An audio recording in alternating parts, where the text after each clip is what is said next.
Fruits వాడుకొని 8 రోజులు కూడా దీక్ష లేదని పరిస్థితి. 16 ఏళ్ళు అయం శర్మల చేస్తే 8 రోజులకి దీక్ష విరమించడం కాకుండా విద్యార్థులు తెచ్చగొట్టి ఎంతమంది ప్రాణాలు బలిగొన్నారు. ఆనాడు జరిగినటువంటి ఆత్మహత్యల పరిస్థితి ఏంది, లోతుగా వాటి మీద అధ్యయనం చేస్తే అసలు వాస్తవాలు బయటకు వస్తే మీ పరిస్థితి ఏంటి, ఏ రకంగా ఉద్యమాన్ని దిగజారి వాడుకున్నారు. వాడుకోవడమే కాకుండా ఆ దళిత బిడ్డలు, గిరిజనుల బిడ్డలు, బీసీ బిడ్డలు ప్రాణార్పణం చేస్తే వచ్చిన తెలంగాణని 10 ఏళ్ళుగా మీరు దోచుకున్న తీరు ప్రజలు మర్చిపోలే. తండ్రి ఒక దిక్కు, కొడుకు ఒక దిక్కు, మేనలుడు ఒక దిక్కు, సడ్డకుని కొడుకు ఒక దిక్కు, బిడ్డ ఒక దిక్కు, చుట్టాలు ఒక దిక్కు, తాబేదారులుగా ఉన్నటువంటి ఆనాడు మంత్రులు, ఎమ్మెల్యే ఒక దిక్కు. ఏ రకంగా తెలంగాణ ఎన్ని రకాలుగా దోచుకున్నారో తెలంగాణ ప్రజలు మర్చిపోలే. ఇంత తెలంగాణ దోపిడీ గురి చేసి 7.5 లక్షల అప్పు చేసి పలాయనం చిత్తగించేలా ఫామ్ హౌస్కి పరిమితమైతే మళ్ళేదో దీక్షల పేరిట కోట్ల రూపాయలు ఖర్చు పెట్టి ఉనికిని చాటుకునే ప్రయత్నం చేస్తూ ఉన్నారో తెలంగాణ ప్రజలు తిరస్కరిస్తారు, గుర్తుపెట్టుకోండి.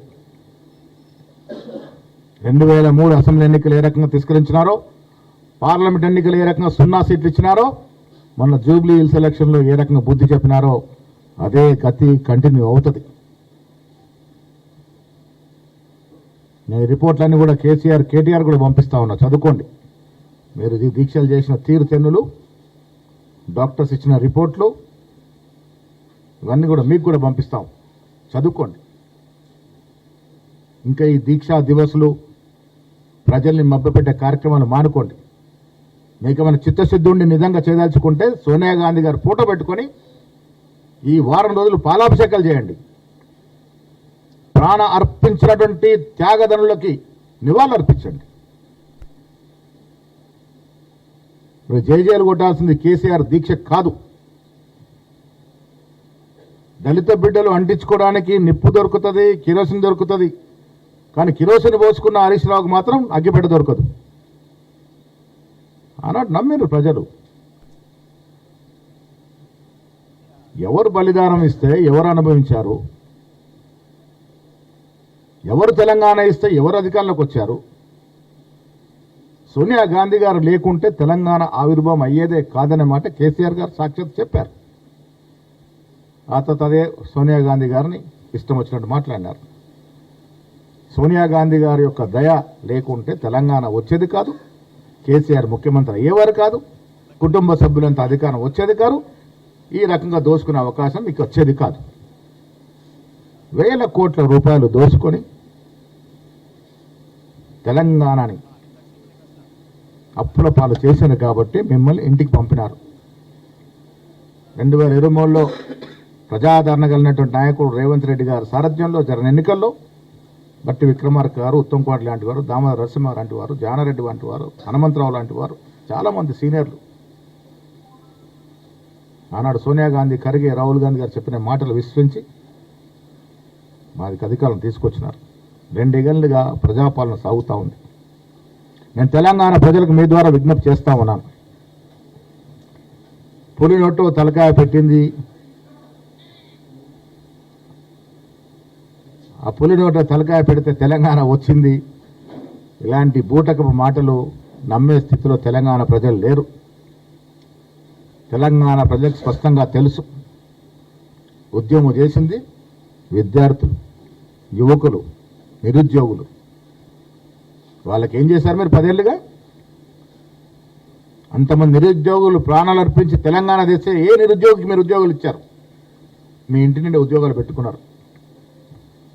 చనిపోయిన కుటుంబాలకు ఏమి ఇచ్చారు మీరు? వాళ్ళ శవాల మీద నడిచి మీరు అధికారంలోకి వస్తే వాళ్ళకేమిచ్చారు? సోనియా గాంధీ గారు తెగించి అందరినీ కాదని తెలంగాణ ఇస్తే ఒక్కరోజున స్తుతించినారా? ఒక్కరోజున ధన్యవాదాలు తెలిపినారా? ఇప్పటికైనా బుద్ధి తెచ్చుకొని ఈ దీక్షా దివస్లు మాని సోనియా గాంధీ గారి యొక్క పూలపటానికి పాలాభిషేకాలు చేయండి. ప్రాణ త్యాగం చేసినటువంటి కుటుంబాలని ఆదుకునే ప్రయత్నం చేయండి. వారికి నివాళులర్పించే ప్రయత్నం చేయండి. మీరు చేసిన దీక్షలు ఎలాంటివో, ఏ రకమైన దీక్షలో ప్రజలకు తెలుసు. సర్టిఫికెట్లు, ప్రూఫ్లతో సహా నేను మీకు పంపిస్తా ఉన్నాను, చదువుకోండి.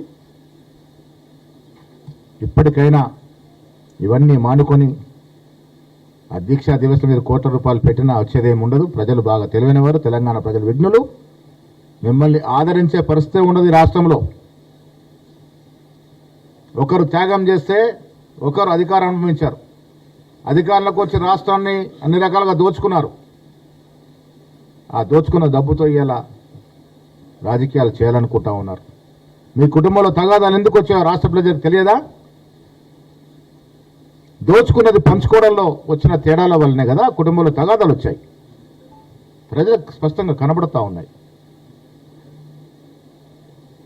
ఇలా కేసీఆర్ గారు ఫామ్ హౌస్ పరిమితమైతే హరీష్ రావు ఒక దిక్కు, కేటీఆర్ ఒక దిక్కు, కవిత ఒక దిక్కు.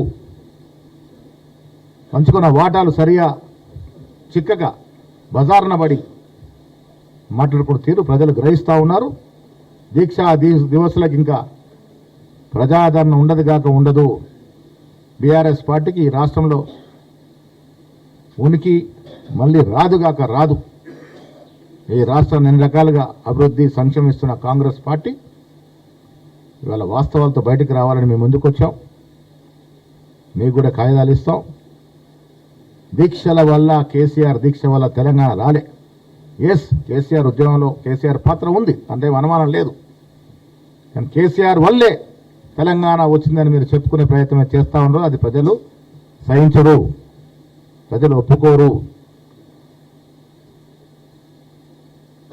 తెలంగాణ వచ్చింది ఆనాడు కాంగ్రెస్ పార్టీ యూపీఏ వల్లనే. తెలంగాణ రావటానికి కారణం ఆనాడు బలిదానం చేసుకున్నటువంటి ఆ యువకులే. దీంట్లో ఇలా మీ పాత్రను చెప్పుకునే ప్రయత్నం చేస్తే తెలంగాణ ప్రజలు సహించరు. దీక్షా దివసులు మాని ప్రజలు మేలుకునే కార్యక్రమాలు చేస్తే మంచిదనే మాటిస్తున్నారు. మనం చేస్తాం.